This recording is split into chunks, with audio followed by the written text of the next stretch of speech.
Ouais, salut les petits clous. Bon bah voilà, j'ai fait ma dernière vidéo hier au soir dans ma tente.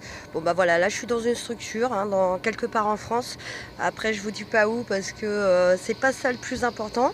Voilà, c'est une structure qui existe pour faire des douches, se doucher. Voilà, prendre un petit café, on paye 20 centimes.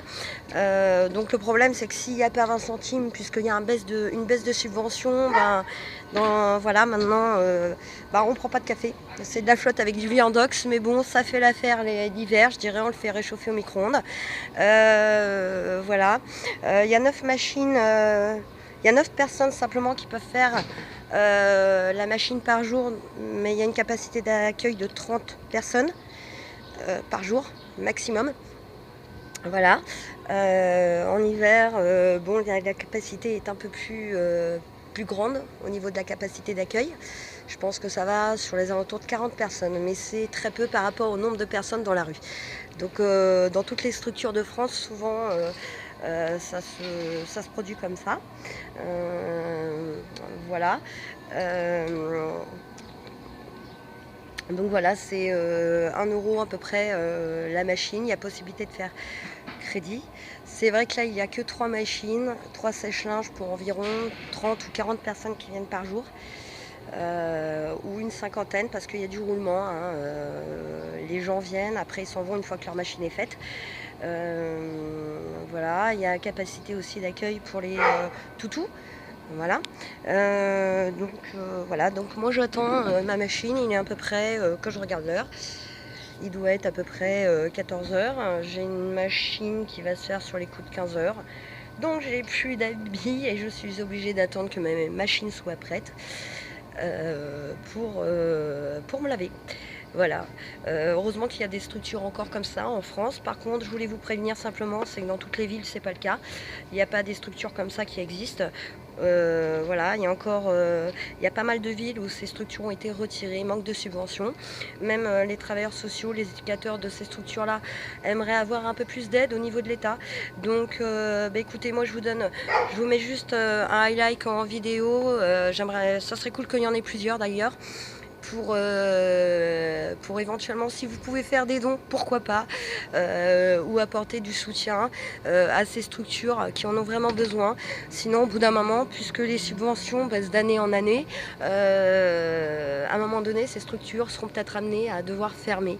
Voilà. Parce que elles ne marchent pas comme ça, sans argent.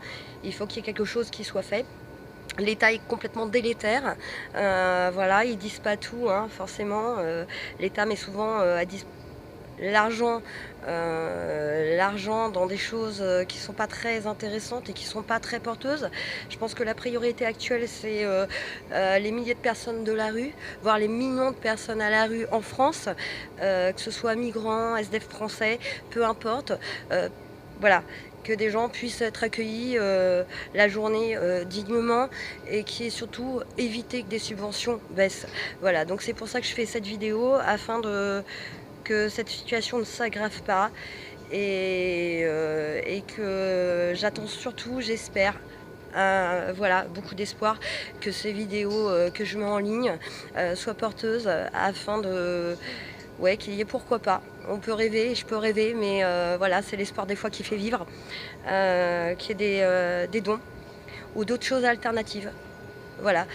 Si jamais vous voyez des SDF quelque part en France, éventuellement proposez-leur une douche, un repas chaud, de se poser quelques heures chez vous, pourquoi pas. Un café, apportez-leur un café. Des plats chauds dans la rue, ils seront super contents. Voilà, en tout cas, je suis pas la seule à penser ça. Voilà. Euh, voilà. Même en France, des personnes ouais, meurent de malnutrition. Pourtant, nous ne sommes pas dans un pays du tiers-monde, mais en voyant les conditions des personnes à la rue, on se demande parfois si on n'y est pas. Voilà, donc c'était juste une petite vidéo. Je vous avais promis que j'en ferai plus. Voilà, là il y a un peu la fatigue, pas trop bien dormi cette nuit. Voilà, et puis cavalier de structure en structure, aussi je le rappelle, qui sont souvent aux 4 coins des villes. Donc quand il n'y a pas de quand les gens n'ont pas les moyens de se payer un ticket de bus ou un ticket de métro, pourquoi pas éventuellement offrez-leur un carnet de métro. C'est vrai que j'ai l'air d'en demander beaucoup, mais finalement si toutes les personnes apportent un petit peu une pierre à l'édifice et plus de solidarité, c'est vrai que souvent les gens laissent à l'État la lourde tâche de faire quelque chose pour sortir les gens de la rue. Mais si chacun mettait un peu de soi dans cet édifice, ça pourrait sortir pas mal de personnes de la galère et surtout arriver à ce qu'ils supportent mieux du coup cette situation. Voilà. Ben, écoutez, pensez aux WAF de la rue, aux gens de la rue, à tout le monde et voilà, en espérant que jamais cette chose vous raflera dans votre vie. Voilà. Ben, écoutez, je vous souhaite à tous beaucoup de bonheur, voilà, en espérant que des choses seront faites. Voilà. Au revoir et puis à très bientôt.